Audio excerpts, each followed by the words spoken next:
Hola familia sembradora, por si aún no lo sabías, este es el canal oficial de nuestra iglesia, El Buen Sembrador. Así que suscríbete, dale like y comparte. Ahora edifícate con la prédica de esta semana. Dios te bendiga. Nos vamos a la carta de Efesios en el Nuevo Testamento, una rica carta del Señor a la iglesia, escrita por la mano de Pablo. Eso de la mano de Pablo es relativo porque Pablo no supo escribir las cartas, las escribía un amanuense, otra persona. Como Pablo tenía aparentemente un problema en su vista, él dictaba la carta y era otro el que la escribía por el problema aparentemente que tenía en la vista, ¿no?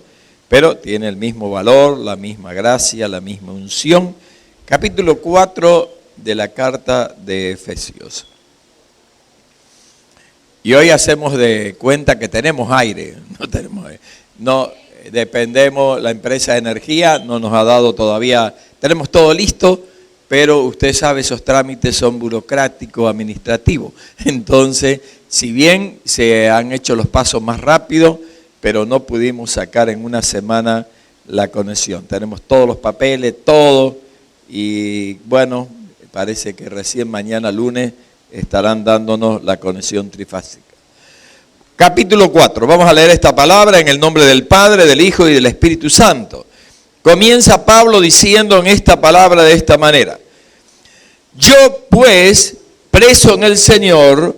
Este hombre estaba en la cárcel, es una carta escrita desde la cárcel, en uno de los periodos de cárcel que tuvo Pablo, y entonces desde ese lugar le ruega a la iglesia, a los miembros de la congregación, aunque está dirigida a Éfeso, se considera que es una carta que tiene la intención de que llegue a otras iglesias, no solamente a la de Éfeso. Uno puede encontrar cartas que están orientadas solo para un lugar, y esta parecería ser que tiene la intención de que sea replicada, que sea llevada a otros lugares, y hoy llega a nosotros con el mismo poder y autoridad, y nos dice: os ruego que os andéis como es digno de la vocación con que fuisteis llamados, ¿no? Les ruego que vivan de la manera digna del llamamiento que han recibido.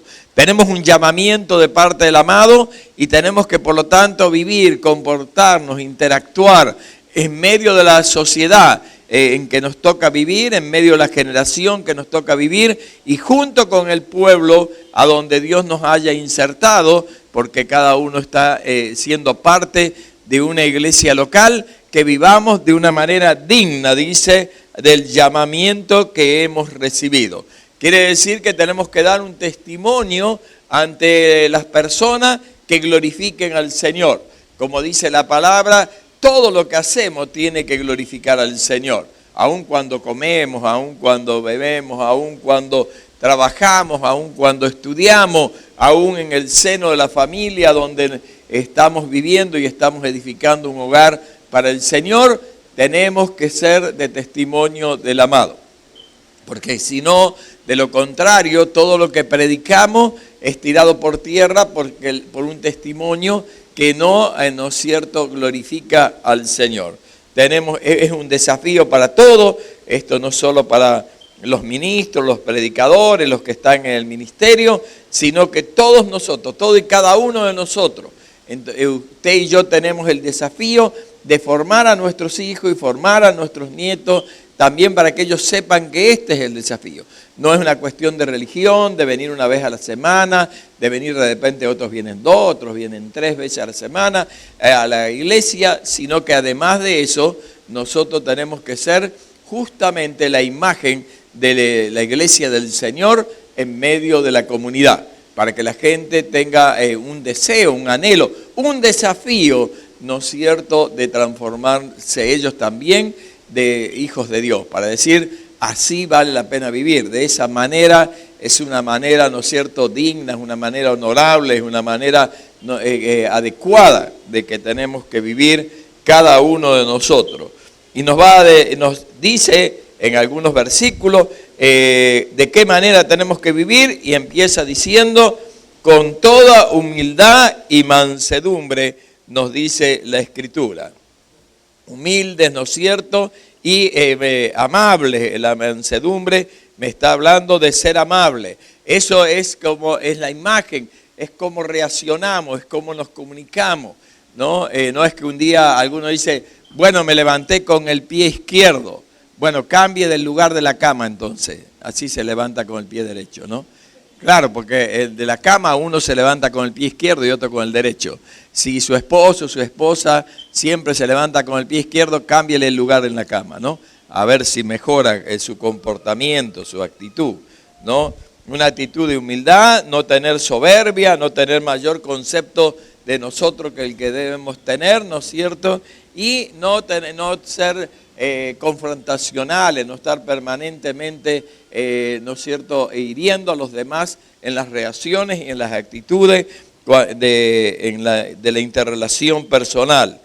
Y claro, y esto es posible si ponemos por obra la expresión que sigue y dice soportándonos con paciencia los unos a los otros, ¿no es cierto? Quiere decir que soportando habla de ser tolerante, dice en la otra versión, de unos a los otros, y eso solo es posible en amor, ¿no? No es digamos, solo un hábito, ¿no? Es solo una manera, una costumbre que hemos desarrollado, sino que eso tiene que estar como producto del amor de Dios que ha sido sembrado en nuestras vidas y que tiene que ser para compartir, porque todos quieren recibir del amor de Dios, todos quieren recibir de las misericordias de Dios, todos quieren, ¿no es cierto?, ser bendecidos por Dios.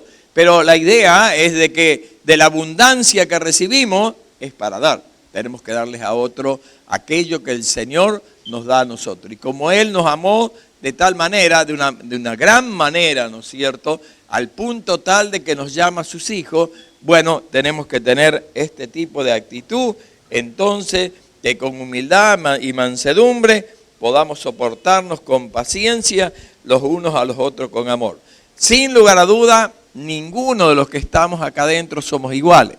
No hay copia, no somos ovejita Dolly, como dije muchas veces. No hemos sido clonados. Venimos de familias, venimos de cultura, venimos de formaciones radicalmente diferentes, pero eso no quiere decir que no podemos caminar juntos. Eso no quiere decir que no podemos trabajar juntos. Eso no quiere decir que no podemos glorificar al nombre del Señor juntos. Así como en el matrimonio, venimos también de distintos contextos y nos unimos y tenemos que estar dispuestos a estar juntos, a disfrutar de estar juntos, no solamente la luna de miel, sino toda una vida, 30, 40, 50 años juntos. De la misma manera es el cuerpo de Cristo. Somos completamente diferentes, venimos de distintos contextos, con hábitos, costumbres y expectativas. Todos tenemos expectativas diferentes, pero podemos poner por obra esto que dice la palabra de soportarnos con paciencia en el amor. Por eso el versículo 3 dice, solícitos en guardar la unidad del Espíritu. No podemos crear la unidad nosotros, la unidad no la creamos las personas, la unidad viene como producto de la obra del Espíritu Santo sobre el cuerpo de Cristo, pero tenemos que guardarla porque podemos quebrar la unidad, podemos entorpecer la unidad del cuerpo de Cristo, por eso acá dice que tenemos que ser solícitos en guardar la unidad. En la otra versión dice, esfuércense por mantener la unidad del Espíritu mediante el vínculo de la paz, ¿no? Es ese clima que nos permite disfrutar. Cuando en un hogar hay paz, ¿no es cierto?, los miembros del hogar tienen deseo de volver a casa. Cuando hay lío, pelea, confrontación, discusiones permanentes, bueno, los chicos quieren venir tarde, los papis quieren llegar tarde, nadie quiere llegar al hogar porque es un lugar de confrontación, de dificultad. Entonces la palabra nos desafía que en todos los espacios de la vida y en la iglesia también tenemos que tener, ¿no es cierto?, a través de este vínculo de la paz, esforzarnos por mantener la unidad. No hay que permitir que ideas, criterios, conceptos, opiniones, posturas dividan la unidad, primero en el seno de la familia, que es el lugar a donde todos estamos, llegamos a un hogar, a una casa, pertenecemos a una familia, pero también en medio de la gran familia de Dios, que es la iglesia del Señor, no solamente aquí, sino en todo el mundo. Porque es eso que nos da entonces el clima necesario para que suceda todo lo que Dios ha determinado. Dios quiere que haya un clima, ¿no es cierto?, adecuado para que se produzca todo lo que Dios ha determinado para nuestras vidas, para su pueblo. Así como usted puede tener la mejor semilla, pero cambia el clima o hace mucho frío, mucho calor, y luego no, esa planta no prospera. De la misma manera, nuestras vidas, todo el desarrollo familiar, matrimonial y congregacional, no se desarrollará adecuadamente si es que no ponemos por obra todo esto de tener una actitud de mansedumbre, humildad, de soportarnos y esforzarnos, como dice la Nueva Versión Internacional, de mantener la unidad del Espíritu mediante el vínculo de la paz. La paz que solo da el Señor, ¿no es cierto? Esa paz que primero por habernos reconciliado con Él, tenemos paz para con Dios, pero también tenemos que tener paz para con los hombres. Eso que no se puede comprar. Usted no puede ir a la farmacia y decirle, deme 365 pastillas de paz. No, no hay, ¿no? Todo el dinero del mundo no puede comprar eso, pero sí la obra del Espíritu Santo en nuestras vidas. Amén. Y ahí habla a partir del versículo 4 que somos uno, que hay una unidad, que todos pertenecemos a eso, y comienza diciendo el versículo 4 que hay un solo cuerpo, ¿no? Entonces, no hay varios cuerpos, que usted dice, bueno, yo me pego a este cuerpo del Señor, el otro se pega a otro cuerpo del Señor, y nosotros elegimos en qué cuerpo nos insertamos. Cuando nosotros hemos nacido de nuevo, hemos sido insertados, hemos sido hechos parte de un solo cuerpo, que es la iglesia del Señor. Quiere decir que no tenemos opción a elegir, y tenemos que disfrutar de eso que el Señor ha preparado para nosotros. Un solo cuerpo, hay un solo cuerpo, dice la Escritura, así como también fueron llamados un solo espíritu, ¿no? No es que hay varios Espíritus Santos, hay un solo Espíritu Santo que ha determinado morar, habitar, ¿no es cierto?, hacer morada en cada uno de nosotros. Y eso trae la unidad, porque no puede haber distintas inclinaciones y demás, porque usted y yo tenemos el mismo espíritu. Que viene de Dios, y hemos rendido nuestras vidas al Señor y hemos aceptado a Jesucristo como Señor y Salvador. No hay dos espíritus, no hay 10 espíritus, no hay 10 formas diferentes. Hay un solo espíritu que habita exactamente igual, el Espíritu Santo que habita en usted, el Espíritu que habita en mí. Y en todos aquellos que vayan a nacer de nuevo en los días y en los años venideros, hasta que el Señor venga a buscar a su pueblo. Hay un solo cuerpo, un solo espíritu, así como también fueron llamados a una sola esperanza. No tiene varios proyectos Dios, no tiene varios planes Dios. Hay un solo plan y hacia allá vamos todos juntos. Usted y yo tenemos la misma esperanza gloriosa de que resucitaremos y nos encontraremos con el amado y estaremos una eternidad con Él. Eso dice la Escritura, eso es lo que tiene que quemar en nuestros corazones. Vivimos, ¿no es cierto?, para ser hallados fieles, sirviendo al Señor en santidad de vida, pero sabiendo que todos vamos hacia la eternidad. Ese es ¿no es cierto?, el camino, nos lleva hacia la eternidad, y en esas puertas de la eternidad estará el amado ahí esperándonos, y todos deseamos que Él nos diga, buen siervo y fiel, ¿no es cierto? En lo poco has sido fiel, entra al reposo, al descanso, a la presencia del amado, del Señor. Quiere decir que tenemos una sola esperanza, no hay varios mensajes, no podemos generar los predicadores distintos mensajes, hay un solo mensaje en la Escritura. Por lo tanto, deja claro que hay un solo Señor, al cual nos rendimos, al cual proclamamos, al cual exaltamos, a nuestro amado Señor Jesucristo, y del cual viene todo, y a través del cual todo ha sucedido y sucederá, y a través del cual tenemos la autoridad como iglesia para extender su reino y proclamar su nombre aquí y en medio de las naciones. Un solo Señor y una sola fe. Y por lo tanto, un solo bautismo, dice la Escritura. No, acá no está hablando del bautismo en agua, aquí está hablando del bautismo del Espíritu Santo, ¿no? Todos hemos sido bautizados con el mismo Espíritu, por lo tanto, por eso dice que nos tenemos que esforzar en mantener esa unidad, en el vínculo de la paz, porque no podemos nosotros quebrar aquello, no deberíamos, mejor dicho, quebrar aquello que el Señor ha hecho a favor del pueblo. Estaríamos atentando contra los planes y propósitos de Dios, contra la voluntad de Dios, y nos estaríamos quedando sin la gracia de Dios. Por lo tanto, entonces, disfrutar de esta maravillosa unidad que dice que hay un solo Señor, una sola fe, un solo bautismo, un solo Dios y Padre de todos, que está sobre todos, por medio de todos y en todos. Indiscutiblemente, ¿no? No es que está sobre este grupo y sobre este no, sino que deja claro que la plenitud del Padre, que es nuestro amado Padre que está en los cielos, al cual usted y yo podemos venir cada día y decirle: Abba Padre, te queremos Padre, Padre nuestro que estás en los cielos.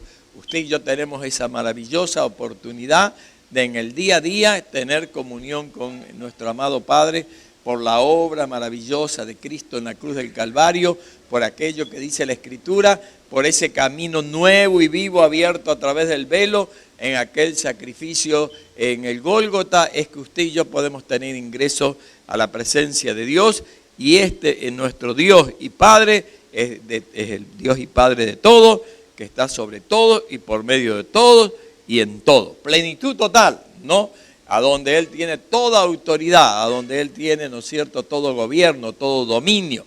Y sabe, un día ahí en la eternidad, Él descenderá con la Jerusalén celestial y estará en medio de nosotros, en medio de su pueblo. Amén. ¿Le quiere dar palmas al Señor?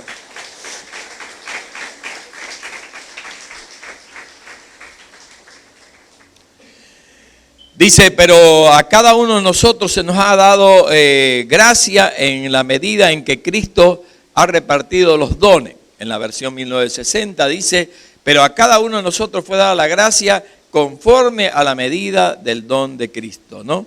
Quiere decir que ninguno de nosotros puede decir que no hemos recibido gracia del amado. Usted, yo, cada uno de nosotros, cada uno de los que vas a pertenecer al pueblo de Dios a través del nuevo nacimiento, el Señor nos ha dado la gracia conforme a la medida del don de Cristo. Nadie puede decir yo no recibí nada, yo no recibí nada del Señor para dar, para compartir.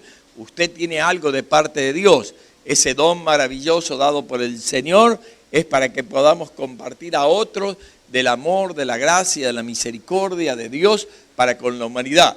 No puede callarlo, no debe retenerlo, no debe cerrarse a compartir lo que el Señor le ha dado, ¿no? Dice que de gracia hemos recibido y de gracia tenemos que dar, compartir a las personas. Ese es el desafío que cada uno de nosotros tenemos. Nos fue dada la gracia conforme a la medida del don de Cristo. Y aclara en el versículo 8, dice, por lo cual dice, subiendo a lo alto, llevó cautiva la cautividad y dio dones a los hombres. Leo el versículo 9 que encierra la idea, y esto de que subió, ¿qué es? Sino que también había descendido primero a las partes más bajas de la tierra. El que descendió es el mismo que también subió por encima de todos los cielos para llenarlo todo. Cuando habla de esto, de que el Señor descendió, ¿no es cierto? Dice por el contexto bíblico, dice que cuando el Señor murió en la cruz del Calvario, descendió y tomó cautiva la cautividad. Cuando usted lee en el Antiguo Testamento, habla que había un lugar a donde iban todos los muertos en aquel tiempo. Le puede traer a memoria el pasaje a donde Jesucristo enseña de Lázaro y el rico. Dice que los dos murieron al mismo tiempo y los dos descendieron, ¿no es cierto? En aquel tiempo todos iban al seno de Abraham, aquello que recordamos como el seno de Abraham, solo que dice que había una gran cisma, una gran división. De un lado estaban los salvos y del otro lado los que iban a condenación. ¿Se acuerda? El hombre rico había ido a condenación y pretendía que Lázaro, el pobre, viniera y le mojara los labios a él o la lengua en el lugar donde estaba, y le dice a Abraham que eso era imposible, ¿no es cierto? Entonces, de acuerdo al texto bíblico, cuando el Señor Jesucristo entrega su vida en la cruz del Calvario, desciende y toma cautiva la cautividad. Todos los que habían muerto hasta ese momento creyendo en la obra, porque ellos esperaban a Cristo, ellos sabían que venía un Mesías, ellos sabían que había una promesa para el pueblo de Dios.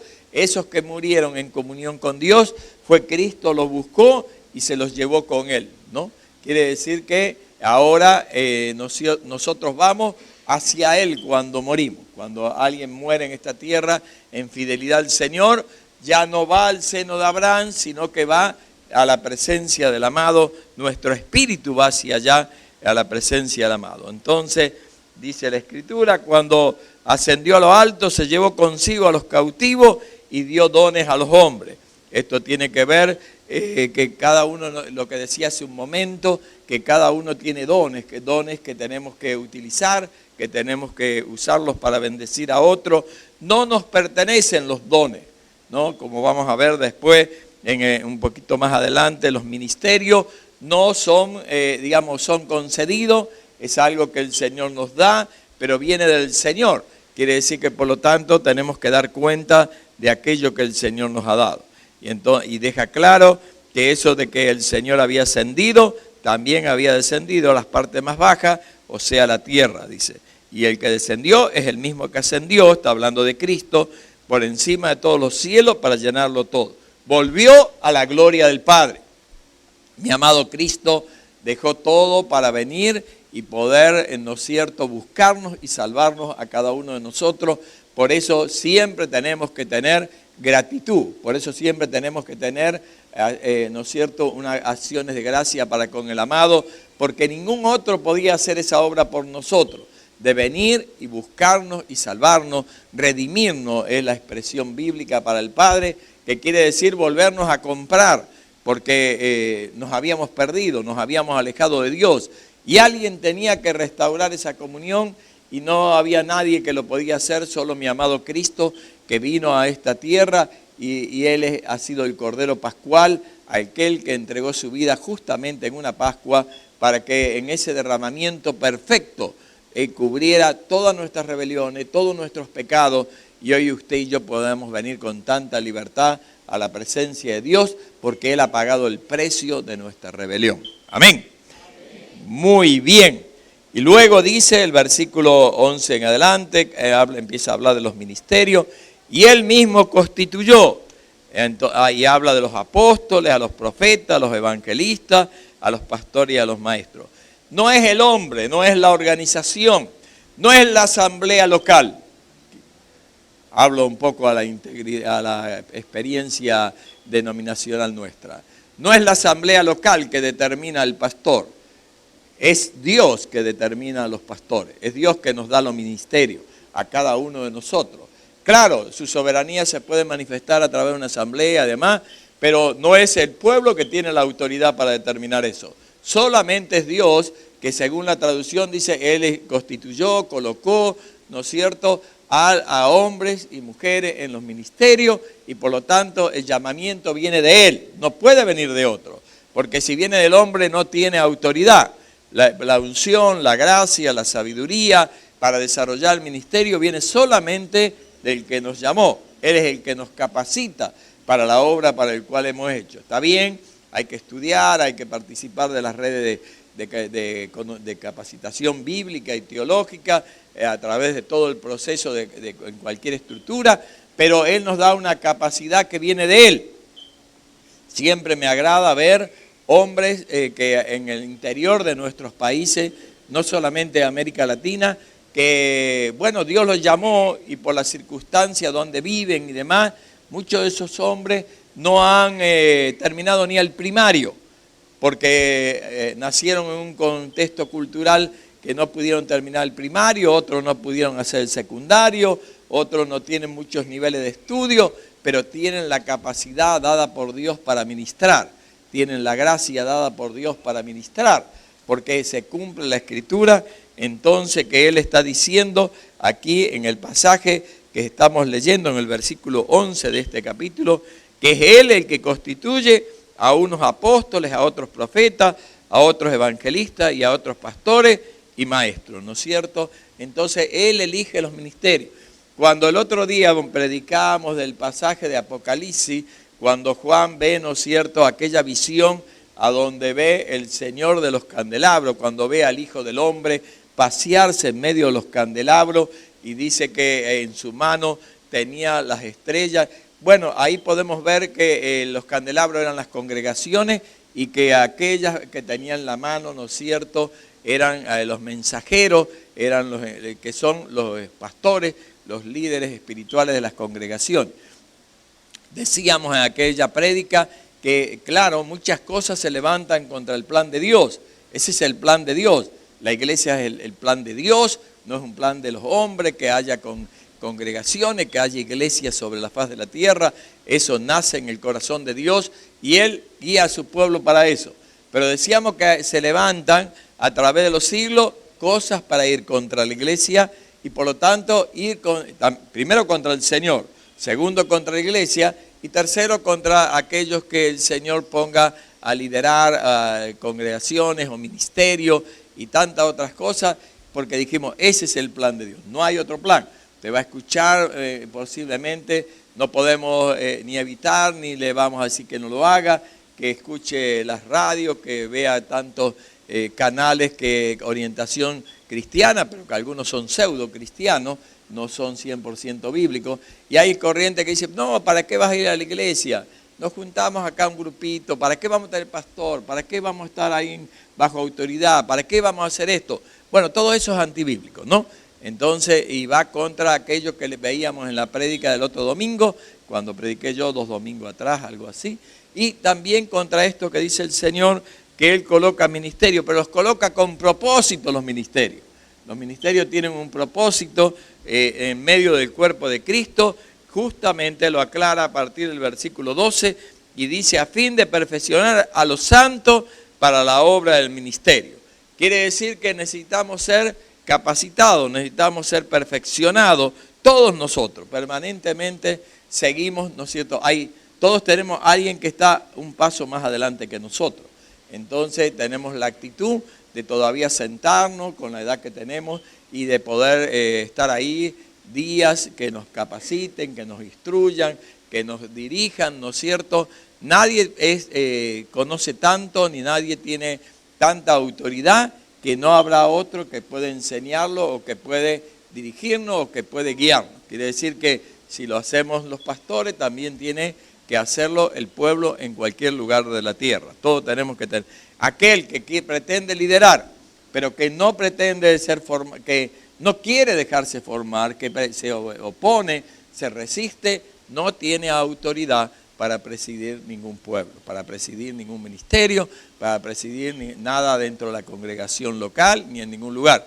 Todos tenemos que ser discipulables, todos tenemos que tener una actitud permanente de dejarnos formar y entrar en este proceso permanente. El discipulado y demás, claro, algunos dicen, bueno, ya terminé la red de discipulado, hice los 7 niveles, pero no es que terminó la preparación bíblica, no, continuaremos, vamos al diploma, vamos al bachiller, vamos a la licenciatura, viene la facultad teológica, ¿no? Y permanentemente nos estamos preparando. Entonces los ministerios en medio de la iglesia del Señor tienen un propósito y que dice justamente para perfeccionar a los santos, para la obra del ministerio. ¿Para qué? Para la edificación del cuerpo de Cristo. No se puede edificar la iglesia sin los ministerios. Ese es el plan de Dios. De repente los hombres podríamos proponer 10 planes diferentes, podríamos proponer un montón de cosas desde el concepto humano, pero Dios lo determinó de esa manera. La iglesia tiene que tener los ministerios en medio de ella que le permitan el desarrollo de la iglesia del Señor, edificar la iglesia del Señor como estamos leyendo aquí, que es el cuerpo de Cristo. ¿Y hasta qué punto? Hasta que todos lleguemos a la unidad de la fe, del conocimiento del Hijo de Dios, a un varón perfecto, a la medida y estatura de plenitud de Cristo. Quiere decir que el paradigma, el modelo a donde usted y yo tenemos que llegar es como dice acá, no hay el tope, es llegar a ser como el varón perfecto. ¿De quién es Jesucristo? Quiere decir que ninguno podemos decir, ya terminé, ya llegué al nivel, ya soy perfecto, ya yo tengo todo el conocimiento. No, no, no. Está hablando, el versículo 13 es contundente, que todos tenemos que dejarnos guiar, llegar hasta ese nivel, ¿no? De ser, lleguemos a la unidad de la fe, quiere decir que todos entendemos lo mismo, creemos lo mismo, ¿no es cierto? Tenemos una unidad de fe y tenemos que tener un conocimiento del Hijo de Dios, a ese varón perfecto, a la medida de la estatura de la plenitud de Cristo. Y eso es para prevenir aquellos riesgos, peligros, situaciones en el cual todos podemos llegar a pasar. Dice, para que no seamos niños fluctuantes, porque la persona que no conoce la Escritura, la persona que no se deja formar, no se deja discipular, es como el niño, ¿no? Hoy dice una cosa, mañana dice otra, no madura, no crece, no tiene, ¿no es cierto?, un nivel espiritual adecuado, siempre anda con problemas, ¿no? Dice la otra expresión, en vez de decir fluctuante, dice así, ya no seremos niños zarandeados por las olas y llevados de aquí para allá por todo viento de enseñanza y por la astucia y los artificios de quienes emplean artimañas engañosas. Escuchan algo y creen eso, escuchan lo otro, creen eso. Es porque no está formado, no se deja formar, ¿no es cierto? Y trata de escuchar o dar lugar a lo que está más alineado a su capricho, a su posición generalmente antibíblica. Pero cuando nos dejamos formar, es fácil de ponernos de acuerdo, es fácil de hablar en unidad, es fácil tener los mismos conceptos y los mismos desafíos de parte del amado, porque hemos sido formados por la Escritura. Lo otro es tendencia del hombre, acá deja claro que es esos vientos de doctrina que son estratagemas, ¿no? Son planes, son aquellos artificios de los hombres que tratan de engañar y emplean con astucia las artimañas del error. Uno no va a ser engañado cuando conoce la Escritura. Usted tiene que conocer la Escritura para que sepa que yo lo que le predico está en la Biblia, que yo no lo estoy predicando o cualquier maestro, cualquier evangelista. Pero algunos dicen, no, pero lo dijo alguien en tal lado. Sí, pero la Escritura no dice eso. Entonces uno tiene que saber manejar la Escritura y no simplemente porque le dijo Juan, Pedro, Emilio, eso no tiene nada que ver, ¿no? Entonces está Pablo con esa actitud pastoral, con esa actitud, ¿no es cierto?, apostólica, está tratando de prevenir a la iglesia de Éfeso, una linda iglesia, de que tenían que dejarse llevar, guiar, y que aquellos liderazgos que Dios había levantado en la iglesia era para bien de ellos, para que pudieran formarlos y guiarlos. Sino que dice, siguiendo la verdad en amor, porque la verdad solo se aplica en amor, crezcamos en todo en aquel que es la cabeza, esto es Cristo. Si Él es la cabeza de la iglesia, nosotros tenemos que crecer de acuerdo al concepto, los criterios, los planes y los propósitos de aquel que tiene la autoridad sobre la iglesia. No podemos crear conceptos personales, crear criterios personales, tratar de a mí me parece que es así, ¿no? Cuando la persona habla de esa manera y dice, a mí me parece, yo creo, bueno, ese concepto nunca será bíblico. La persona que tiene fundamento bíblico dice, la Escritura dice, la palabra dice, ¿no?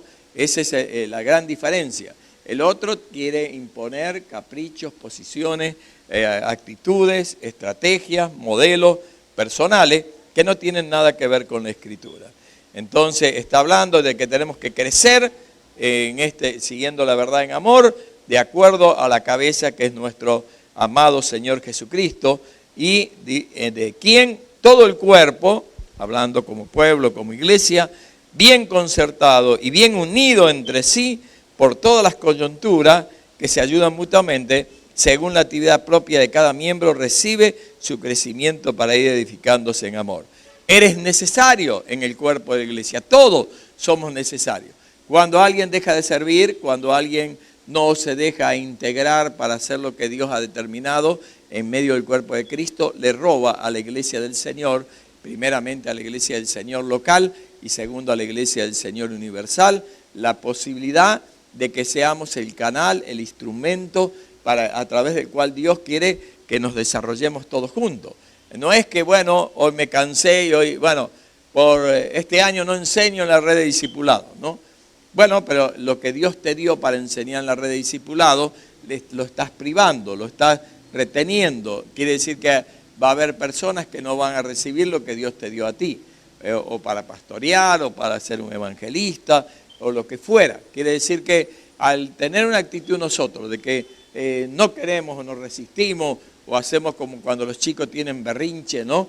Y entonces le robamos al cuerpo de Cristo la posibilidad que sea bendecido con lo que Dios nos dio. Tú tienes algo que es necesario en el cuerpo de Cristo, ¿no? Es como el cuerpo, nuestro cuerpo humano. Por años la ciencia, ¿para qué servirá el apéndice? Entonces sacaban apéndice en cantidades, ¿no? Por si acaso la operaban de apéndice. Sacaban amígdala, porque total, bueno, en mi época cuando yo era niño, íbamos como cordero al matadero y sacaban toda la semana un montón de niños las amígdalas. Era como, bueno, había que sacarlas, ¿para qué están ahí? ¿No? Pero ahora sabemos que tiene que ver con las defensas, tiene que, ¿no? Nos ayuda para prevenir un montón de enfermedades. Bueno, entonces, así como nuestro cuerpo tiene un montón de cosas que de repente nosotros no entendemos para qué está y la ciencia demora muchísimo para saber eso, todo tiene un sentido. Usted también tiene su estadía, su presencia, su ser parte del cuerpo de Cristo es importante. Usted tiene algo para aportar, usted tiene algo para bendecir, usted tiene algo para sustentar a otro, sostener a otro, contener a otro, amar a otros, y si no lo hace, le está privando al cuerpo de lo que Dios ha determinado para este tiempo. Así que esta palabra que el Señor dejó a la iglesia de Éfeso y hoy habla a nuestras vidas, nos desafía entonces a dejarnos ser formados de acuerdo a los planes y propósitos de Dios, pero con un propósito, para edificar la iglesia del Señor y para que lo hagamos de la mejor de las maneras en el lugar a donde Dios nos permita estar. Algunos están de paso en este lugar, será en la iglesia donde usted pertenece, algunos no son de esta ciudad y será cuando regresen a sus lugares de destino o hacia donde Dios lo está llevando. Porque algunos están, bueno, la iglesia del Señor se mueve permanentemente, podamos asumir esta postura y ser hallados fieles de acuerdo a la demanda del Señor. En esta mañana le voy a pedir que se ponga en pie, vamos a estar orando.